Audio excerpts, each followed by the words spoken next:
disclosures from Rick Cornell, that acting head of intelligence, we learned a lot more about the corruption that spawned the Russia hoax that consumed 3 years of this country's time.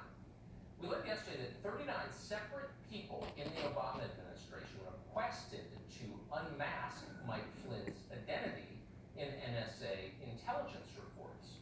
In other words, they asked to spy on him. Did they have the right to do that? Well, a lot of these people were not criminal investigators or intelligence officers. They were political hacks. They were looking for ammunition to hurt a political enemy. Now, that is the most obvious and ominous kind of abuse of power, the kind the media exist to police. The reason we have a free press is so they can push back against powerful people abusing their power. But they didn't. Today, after learning that, they were mad only because these revelations make the powerful look bad. Obamagate conspiracy theory that President Obama, Vice President Biden, and others were somehow involved in an illegal effort to target Flynn or something like that. It is a conspiracy theory. These documents don't show any political motivations. It doesn't show us that anybody who shouldn't have had access to this information was getting access to it. What does it say to you that the president, who's been in office now for more than 3 years, that he's still obsessing over President Obama, calling it Obamagate? This is absolutely 100% politics, and really in the current environment, given what's going on in the country, I think is really a disgraceful abuse of the declassification system and an unfair disparaging of the intelligence community process. Been in media 29 years, never seen anything like this. By the way, as we said last night, this is completely sincere. If the Trump administration did something like that to its political enemies, we would never defend that. That's a solemn promise. That is totally wrong. By the way, what's the next guy, whoever that person is, to occupy the Oval Office? How is that person going to govern the country when a group of supremely powerful, unelected officials who cannot be fired have more power than he does? How can you govern a country like that? You can't. And the press should be pushing back against it. That's the first thing they should do, regardless of partisan interest. But no, you hear the last person on it was Carrie Cordero, a CNN legal analyst, telling you it wasn't abusive at all. Not at all. You're crazy if you think it was. For the Italian ambassador, or President Obama's chief of staff, or the highly political UN ambassador, Samantha Power, to spy on the incoming national security advisor in the final weeks of the administration, and then send out leaks to the press falsely suggesting he broke the law by trying to prepare for his job. Yeah. Now, the real abuse they're telling you, you just heard it, is that the public now knows about it.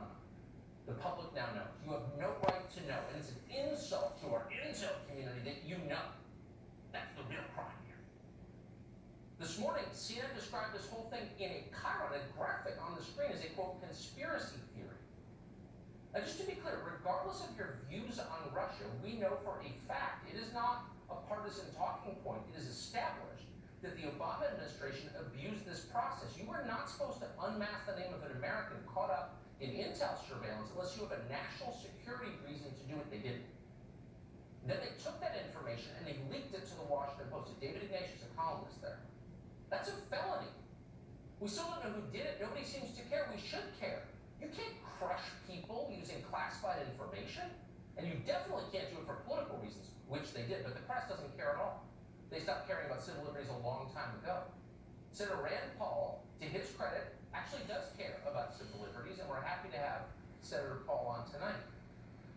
I don't think I'm imagining this. Oh, by the way, we have not covered Mike Flynn very often on this show. I've never thought it was an especially interesting story. Now I do, because this is shocking. I mean, what's your take on this? Well, here's the thing, Tucker. I think it's worse than you can even imagine, and your viewers need to know that basically this is an end run on the Constitution. They had no warrant to listen to Flynn's conversation. So what they do is they go and they record the conversation of a foreigner, of an ambassador from Russia, but they don't really have to get a warrant. They either get a foreign surveillance warrant, which doesn't really require Fourth Amendment, and I actually don't care if they do or don't on the ambassador, but they're really doing it to come around and get the American. Yes. So it could be all along that Flynn was the target, and they decided to listen to as many people as possible to actually try to get Flynn, but Flynn being the target would be illegal. And when they said, well, there's no proof that this was done for political purposes, what were the national security purposes? And in fact, one of the reforms we should do to this is we should not let them unmask anybody without writing down and affirming what was the national security interest that caused you to unmask this person. I think absolutely it was politically motivated, and they should have to prove to us what was the national security interest. So the national security advisor, the new one coming in, talking to the ambassador about policy. There's no national security interest in that, only political shenanigans because they were trying to gin up this whole conspiracy with Russia thing that really wasn't going anywhere. There's no guarantee Republicans will control either chamber of Congress. Of Congress, we don't know. Is the Republican-led Senate going to do anything to get to the bottom of this, do you think, before November? Well, we had a chance today, and we had a chance to reform FISA, and I had an amendment that said FISA should never be used on Americans, and it should be never used on a political campaign because the FISA court doesn't obey the Fourth Amendment.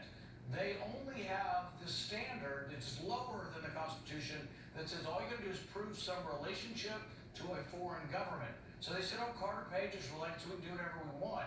But that's not the Constitution. So Americans should always have the Constitution to protect them. But what they did in this case is they voted down my amendment because the deep state always wins. The deep state always wins because most Republicans actually support the deep state Yeah, I as well know as the that. Democrats. And I know you're never going to criticize your fellow Kentucky senator, but Mitch McConnell, who leads the Senate, should be ashamed. Our viewers should know that he's the reason a lot of things haven't happened. No one says that. It's true. You know it's true. I'm not going to ask you to